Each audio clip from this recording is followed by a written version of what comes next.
Ladies and gentlemen, the President of the United States and First Lady Melania Trump.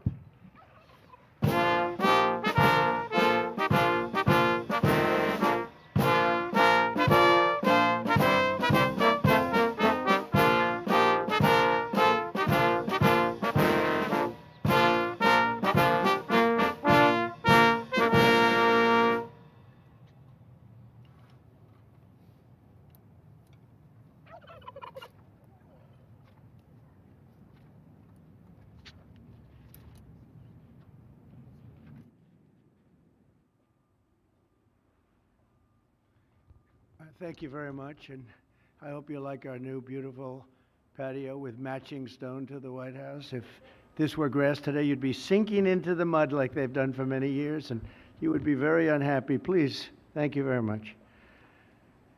This was a big day. It's a pardon day for a very important beast. On behalf of the First Lady and the entire Trump family, I want to wish all Americans a very, very happy Thanksgiving. It's a great time of the year, and our country is doing really well, economically, like we've never done before. Today, we continue a time-honored American tradition. Well, that's a well-trained turkey. See how happy he is? In a few moments, I will grant a full, absolute, and unconditional presidential pardon to two handsome Thanksgiving turkeys, and this is their lucky day. This is a lucky day for them. But before going any further, I want to make an important announcement, because you remember last year, after a thorough and very rigorous investigation by Pam Bondi and all of the people at Department of Justice, the FBI, the CIA, the White House Counsel's Office, and the Department of Everything. We have a Department of Everything. You know what that is? I think that's called the White House. Into a terrible situation caused by a man named Sleepy Joe Biden. He used an auto pen last year for the turkey's pardon. So I have the official duty to determine, and I have determined, that last year's turkey pardons are totally invalid, as are the pardons of about every other person that was pardoned other than, where's Hunter? No, Hunter's was good. That was the one pardon, Pam, that was good, right? The rest of them are all invalid. I don't know what the hell you're going to do about that, but now we're going to take a little of the joking. That is a mess. But they're hereby null and void. The turkeys known as Peach and Blossom last year have been located, and they were on their way to be processed, in other words, to be killed. But I have stopped that journey, and I am officially pardoning them, and they will not be served for Thanksgiving dinner. We saved them in the nick of time. This one has plenty of time, but they were saved in the nick of time. We're thrilled to be joined today by Vice President J.D. Vance, Second Lady Usha Vance, their daughter Mirabelle, and along with Attorney General Pam Bondi, Secretaries Marco Rubio, Scott Bessent, Pete Hegseth, Brooke Rollins, Howard Lutnick, Linda McMahon, Scott Turner, Administrator Lee Zeldin, who's done a great job. A nuclear power plant gets approved in less than a week. Okay? I'm only kidding, but pretty close to that. And we have more. Where's Lee? Stand up, Lee. One of my great superstars. Thank you. Used to take 20 years before you got rejected when you put in an application. Now we're doing them in a matter of weeks, right? And that's why we have the biggest plants anywhere in the world. We're leading in AI. We're leading in everything. Our auto plants are pouring back into our country. Wait till you see the jobs coming with them. But many of them are under construction, but Lee's done a great job in getting those approvals. I appreciate it very much. FBI Director Kash Patel, who's been very busy and doing a great job. Also, thank you, Kash. Along with members of, you got a following, Kash. Along with members of Congress, and in particular, I want to mention Jason Smith and David Rozier. Where are those two guys? Come on, stand up, fellas. What good people. Jason knows more about the tax code than any living human being. He knows so much, we don't even want to hear about it, right? Too complicated. We're going to make it a simpler code. But we did in the great big beautiful bill that was just passed, your imprints all over that, and it's amazing. The biggest tax cuts in the history of our country for middle-income people. The biggest tax cuts in the history of our country for middle-income people. And the biggest jobs bill ever passed. And nobody thought we could get that one done. I'm glad. We actually put 4 years, actually probably 8 or 10 years, but we put 4 years worth of material into one great, big, beautiful bill. So that worked out very well, and I want to thank everybody for working on it. JD, that was a great, well, you know, we were going to do it in small bills. We're going to have 18 bills and do it along the process. I'm glad, Scott, that we got it done, because dealing with these Democrats, I think that was our one shot. But we have it all in one great, big, beautiful bill. Thanks as well to the chairman of the National Turkey Federation and the CEO of Butterball. That's a big deal. Jay Jandren. Where's Jay? Thank you. Stand up, Jay. Thank you very much. Along with his wife, Leslie, and their 3 children, as well as the farmer who raised these 2 magnificent birds, Travis Pittman, and Wayne County, North Carolina. I won Wayne County by a lot. That means you had to vote for Trump, I think. I won by 92%. I like Wayne County. They're doing all right, right? And this is like a record-setting turkey that's going to be saved. The turkeys being pardoned today go by the names of Gobble and Waddle. When I first saw their pictures, I thought we should send them, well, I shouldn't say this. I was going to call them Chuck and Nancy.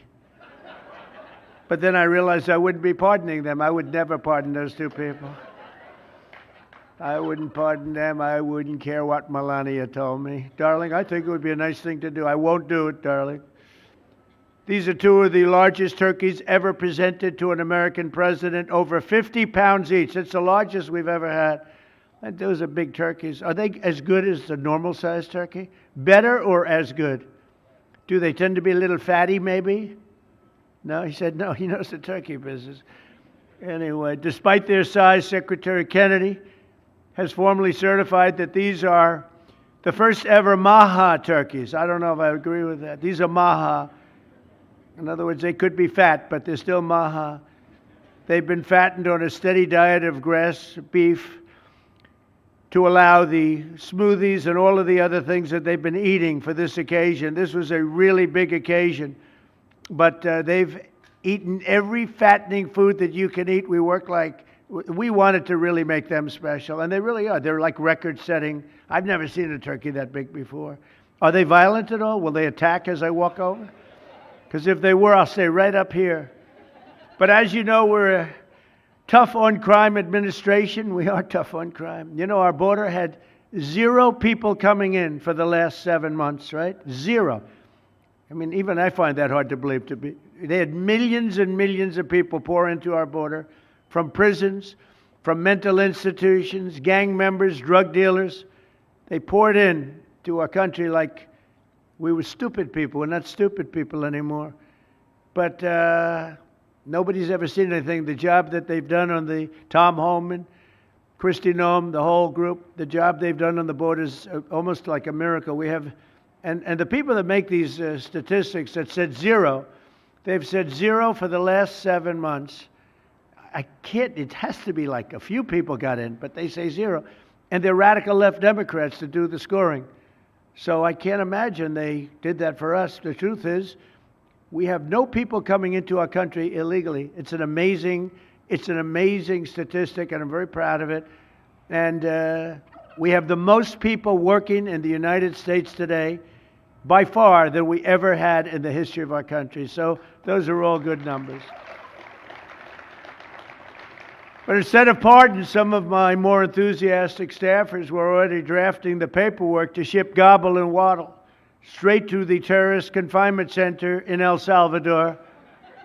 And even those birds don't want to be there. You know what I mean? It was a tough... I'd like to thank the president of that country. They do a rather efficient job. It's got to be the largest prison in history. I've never seen anything like it. And a lot of people are behaving on our streets now. You know, Washington, D.C. is considered a safe zone. This was one of our most unsafe places anywhere in the United States. It is now considered a totally safe city. I won't tell you about murders. We're having murders, like a lot of murders. on a weekly basis. We haven't had a murder in 6 months. And it doesn't sound good even to say that. We haven't had a murder in 6 months. But when you are averaging 1 and even sometimes 2 a week, and you haven't had 1 in 6 months, you can walk with your family down the middle of any street, go to a restaurant, you won't get in. They're opening new restaurants all over, and it's really been a beautiful thing to see. So Washington, D.C. is now a totally safe city. And a year ago, it was a criminal mess. We removed, Pam, 1,700 people, career criminals, and people that came to this city from Venezuela and many other places. They were let out of prisons, and they came here. They were Tren de Aragua, a lot of Tren de Aragua, that's from Venezuela. And we got them all the hell out of our country, or they're in prisons now.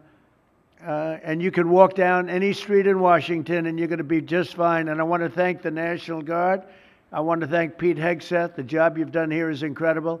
And I hear you having the same kind of success in Memphis, Tennessee, where you had an even worse situation. And Memphis crime is down 64% in 3 weeks. And by the time you have 4 or 5 weeks, you're going to have it down almost where there won't be crime. And we could do that in Chicago, by the way, if they would let us. If the mayor was a low IQ person, but he should understand this. This is a very serious thing. You saw all the crime that took place last night, the night before. The woman with the burning, they burned the woman. To be talking about that now, they burned this beautiful woman riding in a train. A man was arrested 72 times. 72 times, think of that. And they'll let him out again. The liberal judges will let him out again. But we're ready to go. You know, we've been moving toward Chicago. We have a governor that thinks it's wonderful that only like 7 people were killed this week. But we are moving toward doing it, and we're going to, if crime gets, it's horrible what's happening in Chicago. We could make Chicago a safe city in a period of 4 weeks. In a period of 8 weeks, 9 weeks, 10 weeks, it would be totally safe. And the people of Chicago want us to go there. And if you look at the crime that's taken place in Chicago in the last 2 weeks, just take a look. It's on the front page of every newspaper. It's out of control. The mayor is incompetent, and the governor is a big fat slob. He ought to invite us in, say, please make Chicago safe. We're going to lose a great city if we don't do it quickly. Make Chicago, we'll do the same thing as we did in D.C., the same thing as we did everywhere we've gone. It's become almost instantly safe. And I want to do it in Chicago. So Governor Pritzker, if you're listening, let's get your act together. Invite us in. We're going to make your place so safe. You're not going to have these crimes that are making the newspapers and the front page of every newspaper and television story, news story. We'll make Chicago a safe place very quickly. I looked at the various cases, granting mercy, discovering that the terrible trauma that everyone's going through. And I had a little bit of a Pritzker joke. I was going to talk about Pritzker in size, but when I talk about Pritzker, I get angry because he's not letting us do the job. So I'm not going to tell my Pritzker joke. They have a very cute little joke, you know. Some speechwriter wrote some joke about his weight. But I would never want to talk about his weight. I don't talk about people being fat. I refuse to talk about the fact that he's a fat slob. I don't mention it. On a more serious note, as we gather around the dinner table, I'd like to lose a few pounds too, by the way. And I'm not going to lose it on Thanksgiving, I can tell you that. Because I'm going to have a turkey, but it's not going to be that one. I hope all Americans will have the chance to enjoy the fellowship of family and friends and renew our faith in God's providence. 1 year ago, we were a dead country 1 year ago. The King of Saudi Arabia said it to me. He said it to me actually 4 months ago when I was in Saudi Arabia, Qatar, UAE. He said, you know, 1 year ago, the United States was a dead country, and now you've got the hottest country anywhere in the world. We're the hottest country. We have $18 trillion being invested. As of now, we're not even close to being 1 year. The most ever was $2 trillion for a certain country I won't name when during the last administration. In 4 years, they had less than $1 trillion being invested in the country. In 9 months, we have over $18 trillion. It's a number that nobody has ever even thought possible. And that's in building plants and building so many things, investments in our country. Nobody's ever seen anything like it. But we have more people working. We have more people praying. The churches are coming back. I don't know if you've been reading that story, but religion is coming back to America. Some people say, oh, why would you mention that? To me, that's a big deal. And this Thanksgiving, we're also making incredible strides to make America affordable again. Walmart announced that the cost of their standard Thanksgiving meal is 25% lower than just 1 year ago. That's a big deal. According to the USDA, the price of Thanksgiving turkey is down 33% from its Biden era highs. Potatoes are down 13%. Ham is down 15% compared to last Thanksgiving. So we are down to a level that we haven't seen in a long time. Egg prices are down 86% since March. And gasoline will soon be hovering around $2 a gallon. Under our leadership, we passed the largest tax cuts in history, the largest spending cuts in history, the largest regulation cuts in history, and we have fully secured our southern border. I've also ended 8 wars in 9 months, and we're working on that final war. It's not easy, but I don't know. I think we're going to get there. 25,000 soldiers, Ukraine, Russia. In the last month, 25,000 soldiers have died. So I think we're getting very close to a deal. We'll find out. I thought that one would have been gone quicker. We did 8. I thought that would have been an easier one, but I think we're making progress. In less than 1 year, we've accomplished more than most other administrations have accomplished in 8 years. And this is a very special Thanksgiving. We thank God for His many blessings and the great success that this country has seen in the short period of time. We draw strength from the love of family and friends, and we express our undying gratitude for the men and the women of the United States Armed Forces. We love them. We pray that peace and prosperity will continue to bless our land, and together we'll really just keep this great drive going to make America great again. MAGA, I think it's the greatest expression in the history of politics. Make America great again.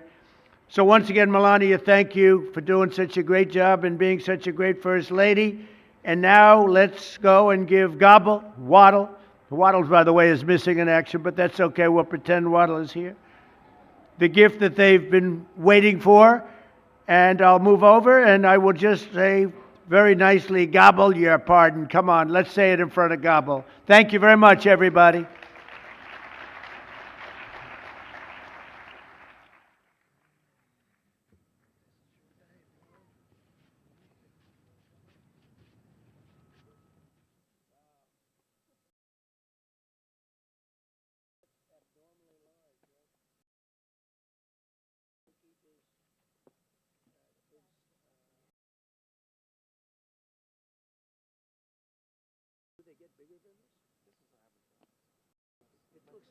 It looks like a rather violent bird. It's hard to play. Anyway, are you ready? Gobble. Oh, there you go. I just want to tell you this, very important. You are hereby unconditionally pardoned. He said, praise the Lord. Praise the Lord. There you go. You're right. Beautiful. That's great. Beautiful. Well, it's nice. Who would want to harm this beautiful bird? That's great. That's great. Thank you very much. Fantastic job. Thank you very much. Thank you. Thank you very much, everybody.